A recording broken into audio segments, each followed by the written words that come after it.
Hello guys, welcome to seesaw trader channel. வாங்க நம்ம வீடியோக்குள்ளே போகலாம். இன்றைக்கி நம்ம ஜென்ரலாக சொல்கிறது தான். பட் இப்போ புது மெம்பர்ஸ்க்காக நான் இதில் கொஞ்சம் விஷயம் சொல்லியிருக்கேன். ஸோ புது மெம்பர்ஸ் பார்க்குறவங்க கொஞ்சம் இந்த வீடியோவை கொஞ்சம் ஃபுல்லாக பாருங்கள். அப்போனா தான் இந்த நான் டெய்லி என்ன பண்ணுறேன்றது உங்களுக்கு தெரியும். ஓகேங்களா? ஓகே, இப்போ டெய்லி நம்ம இந்த மாதிரி சென்செக்ஸ் அண்டு நிஃப்டியோட இன்ட்ராடே சார்ட்ஸ், அதாவது லெவல்ஸ் போஸ்ட் பண்ணுவோம். ஒரு சைடு கால் ஆப்ஷன் இருக்கும், ஒரு சைடு புட் ஆப்ஷன் இருக்கும். இதுக்கு என்ன அர்த்தம்னா, என்னோடய channel name the seesaw trader.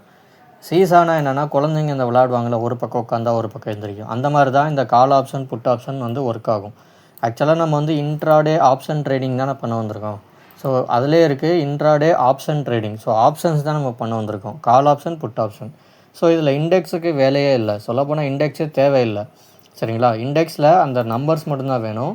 அதை வச்சு தான் நம்ம இந்த லெவல்ஸ்லாம் நம்ம எடுப்போம். சரிங்களா? ஓகே, ஸோ மற்றபடி இதில் news, indicators, support, levels, resistance, box pattern இதெல்லாம் எதுவுமே இதில் இல்லை. இந்த எஃப்ஐ டேட்டா, டிஐ டேட்டா, எவ்வளோ ஓப்பன் இன்ட்ரெஸ்ட் இருக்குது, சேஞ்ச் இன் ஓஐ என்ன, இதெல்லாம் எதுவுமே தேவையில்லை. அது எல்லாமே ஃபேக்கு தான். அது சும்மா நம்மளை குழப்பறதுக்காக கொடுத்துருக்குறது. ஸோ இதெல்லாம் இல்லாமல் தான் நம்ம ட்ரேட் பண்ணுவோம். நம்ம சேனலில் என்ன இருக்குன்னா, இந்த இன்ட்ராடே லெவல்ஸ் இருக்கும், ஆப்ஷனோடது. இதாவது ஆப்ஷன் சார்ட் யூஸ் பண்ணுவோம், அப்புறம் ஆப்ஷன் செயின் டேட்டா யூஸ் பண்ணுவோம். ஆப்ஷன் சார்ட் நமக்கு ஒரு லெவல் கொடுக்கும். அதாவது இங்கேருந்து எங்கே பை பண்ணுறது, எங்கே செல் பண்ணுறதுன்னு கொடுக்கும். ஆப்ஷன் செயின் டேட்டா நம்ம பை பண்ணுறது கரெக்டு தானா அப்படின்றது கொடுக்கும்.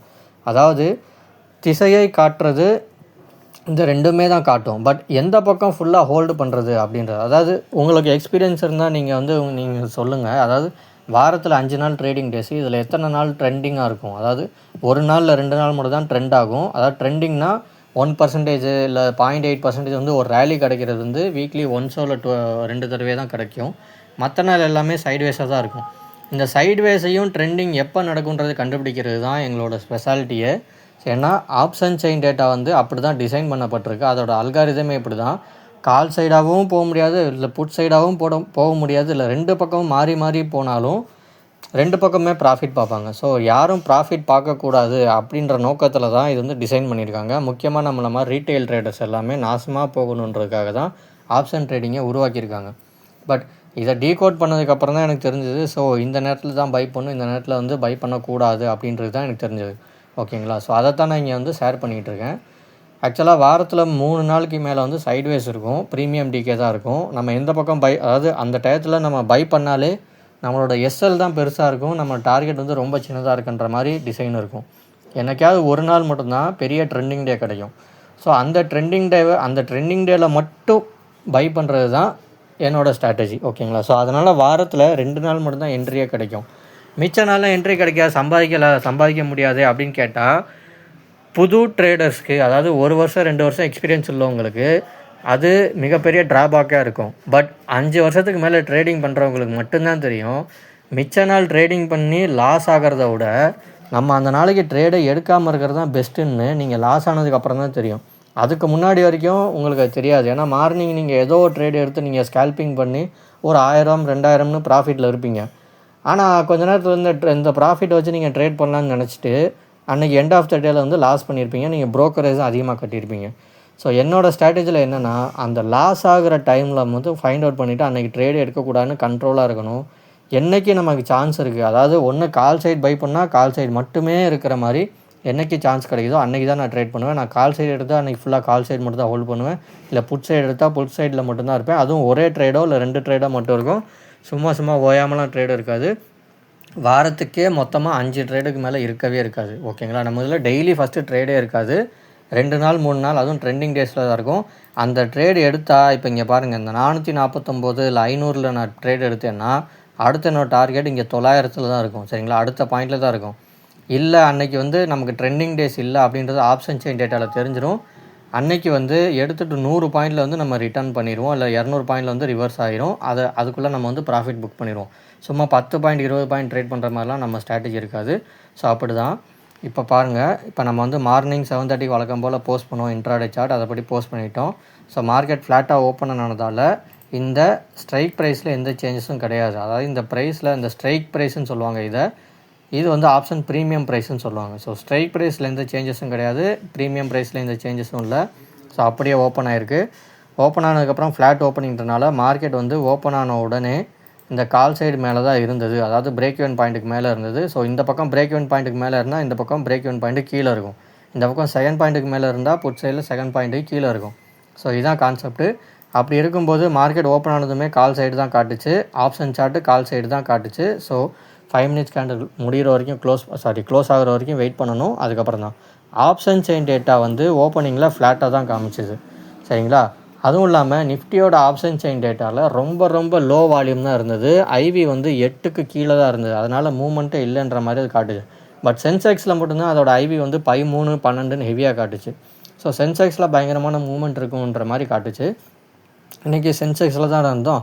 ஸோ பாருங்கள், இதோட பிரேக் ஈவன் பாயிண்ட் 535. ஸோ இப்போ என்ன நடந்துன்னு பார்ப்போம். ஸோ இன்றைக்கி லாஸ்ட் வரைக்கும் கால் சைடில் மட்டுமே தான் இருந்தோம். நம்ம என்ட்ரி பாயிண்ட் வந்து 535ன்னு போட்டாச்சு.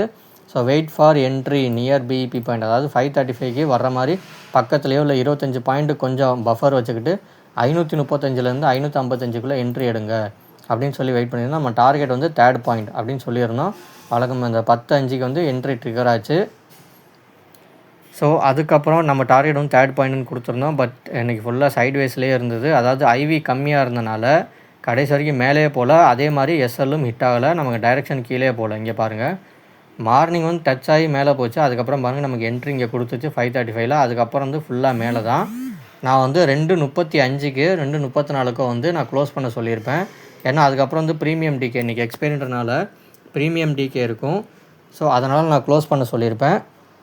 ஸோ நம்ம வந்து 535க்கு இங்கே இல்லை 550க்கோ பை பண்ணியிருப்போம். 634 645 அந்த இடத்துல வந்து க்ளோஸ் பண்ணியிருப்போம். ஸோ மார்க்கெட் முடிஞ்சதும் அங்கே தான். ஸோ புட் சைடு பாருங்கள், புட் சைடு இறங்கியிருக்கு, டிகே ஆயிருக்கா. அதே மாதிரி கால் சைடு அப்படியே மேலே போயிருக்கா. கீழே பாருங்கள், பிரேக் ஈவன் பாயிண்ட்டு கீழே க்ளோஸே வைக்கல நம்ம என்ட்ரியிலேருந்து. ஸோ இதான் கைஸ் நம்ம ஸ்ட்ராட்டஜி. சும்மா ஸ்கேல்பிங் மாதிரி டக்குன்னு எடுத்து டக்குன்னு க்ளோஸ் பண்ணுற மாதிரி இருக்காது. ஏன் எடுத்தோம், எதுக்கு க்ளோஸ் பண்ணோன்றதே தெரியாது. நமக்கு தேவை ப்ராஃபிட்டு. டப்புன்னு எடுத்தோமா டப்புன்னு செல் பண்ணோமான்ற மாதிரி நம்ம ஸ்ட்ராட்டஜி இருக்காது. ஏன்னா நம்ம ஸ்ட்ராட்டஜி வந்து நீங்கள் கற்றுக்கிட்டா உங்களுக்கு தெரிஞ்சவங்க எல்லாருமே ஈஸியாக கற்றுக்கிற மாதிரி தான் நம்ம ஸ்ட்ராட்டஜியை டிசைன் பண்ணியிருக்கோம். ஓகேங்களா? ஓகே. ஸோ 100 பாயிண்ட்ஸ் இன்றைக்கி. இதான் இன்றைக்கி நம்ம ஸ்ட்ராட்டஜி. இது வந்து நம்ம மெம்பர்ஸ் வந்து அவங்க என்னென்ன ஸ்ட்ரகிள் ஃபேஸ் பண்ணாங்கன்றது இங்கே இருக்கும். அந்த மெம்பர் வந்து இவர் தான். இவர் வந்து நிறையா கற்றுக்கிறதுக்கே நிறைய இழந்திருக்காரு. அதில் ஒன்று தான் இவர் வந்து பிஎன் க்ரோ அப் ட்ரேடிங்னு சொல்லி கிளாஸும் எடுக்கிறாரு, ப்ளஸ் கால்ஸும் கொடுக்குறாராம். இவர்கிட்ட 50,000 கொடுத்து கற்றுக்கிட்டாரு. பட் எதுவுமே சொல்லலை, சும்மா எதுவுமே உண்மையாக சொல்லலை அப்படின்னு இவர் போட்டிருக்காரு. ஸோ என்கிட்ட ஜாயின் பண்ணி இவருக்கு 2 மாதம் ஆச்சு. ஸோ இதில் வந்து இத்தனை ஹோம்ஒர்க்லாம் பண்ணியிருக்காரு. இத்தனை ஹோம்ஒர்க் பண்ணியும் இவர் ஸ்லீப்லெஸ் நைட் அப்படின்னு தான் போட்டிருக்காரு. ஸோ நம்ம ஸ்ட்ராட்டஜி வந்து அவ்வளோ பயனாக இருக்குது அப்படின்னு சொல்லியிருக்காரு. உண்மையை உடச்சி சொல்லியிருப்போம் நம்ம ஸ்ட்ராட்டஜியில். ஸோ நான் என்ன கற்றுக்கிட்டேனோ அதான் நீங்களும் கற்றுக்கிட்டு இருப்பீங்க. நான் எங்கே என்ட்ரி எடுக்கிறேனோ அங்கே தான் நீங்களும் என்ட்ரி எடுப்பீங்க. நான் எங்கே எக்ஸிட் ஆகிறேனோ அங்கே தான் நீங்களும் எக்ஸிட் ஆவீங்க. ஸோ இதுதான் அவரோட ஃபீட்பேக்கு. பட் நிறையா டெய்லியும் கொடுப்பாரு. டெய்லினா என்ன, அப்போ எப்பப்போலாம் அவர் ஃபேஸ் பண்ணுறாரோ அப்போல்லாம் கொடுப்பாரு. ஏன்னா தேவையில்லாமல் நிறைய என்ட்ரி எடுத்து நம்ம வந்து லாஸ் ஆயிடுவோம்ல. ஸோ அந்த தேவையில்லாத என்ட்ரியை ஃபஸ்ட்டு நிப்பாட்டினதே நம்ம ஸ்ட்ராட்டஜி வந்ததுக்கப்புறம் தான் அவர். ஸோ எப்போ தேவையோ அன்றைக்கி மட்டும்தான் என்ட்ரி எடுப்பார். அதுவும் டைரெக்ஷன் வந்து கிளியராக தெரியும். இதுக்கு முன்னாடி அப்படிலாம் இல்லை அப்படின்னு சொன்னார். ஸோ நாளைக்கான சார்ட்டு பாருங்கள். நாளைக்கான சென்செக்ஸோட இன்ட்ராடே சார்ட், அதாவது நாளைக்கு வந்து இதான் கால் ஆப்ஷன், புட் ஆப்ஷன், இதோட பாயிண்ட்ஸு பார்த்து நோட் பண்ணிக்கோங்க. ஸோ சென்செக்ஸும் சரி நிஃப்டியும் சரி ஆப்ஷன் ப்ரீமியம் ப்ரைஸ் ஹெவியாக இருக்குது. இது அதோட ஸ்ட்ரைக் ப்ரைஸ், இது வந்து பாயிண்ட்ஸு நோட் பண்ணிக்கோங்க. ஏன்னா இங்கே பாருங்கள், 3rd பாயிண்டில் இங்கே இருக்கிறது இங்கே 2nd பாயிண்டில் இருக்குது, இங்கே 2nd பாயிண்டில் இருக்கிறது இங்கே 1st பாயிண்டில் இருக்குது. ஸோ ப்ரீமியம் ப்ரைஸ் எல்லாம் கண்ணா பின்னான்னு இருக்குது. இருக்க வேண்டிய வேல்யூ உண்மையான இடத்துல இல்லை. ஸோ அதான் மேட்ரு. ஸோ நாளைக்கு என்ன நடக்குதுன்னு பார்ப்போம். எல்லாமே வந்து புட் சைடில் போகிற மாதிரி தான் காமிக்குது. பாருங்கள், புட் சைடில் தான் சென்செக்ஸ் நிஃப்டி ரெண்டுமே காமிக்குது. ஆனால் என்னைக்கா புட் சைடு மட்டும் போச்சு ஒரு பெரிய பிளாஸ்ட் இருக்கும். ஸோ நாளைக்கு என்ன நடக்குதுன்னு பார்க்கலாம். எதையுமே நம்பாதீங்க காய்ஸ். ஓப்பன் ஆனதுக்கப்புறம் எதுனாலும் பாருங்கள். Okay guys, thank you.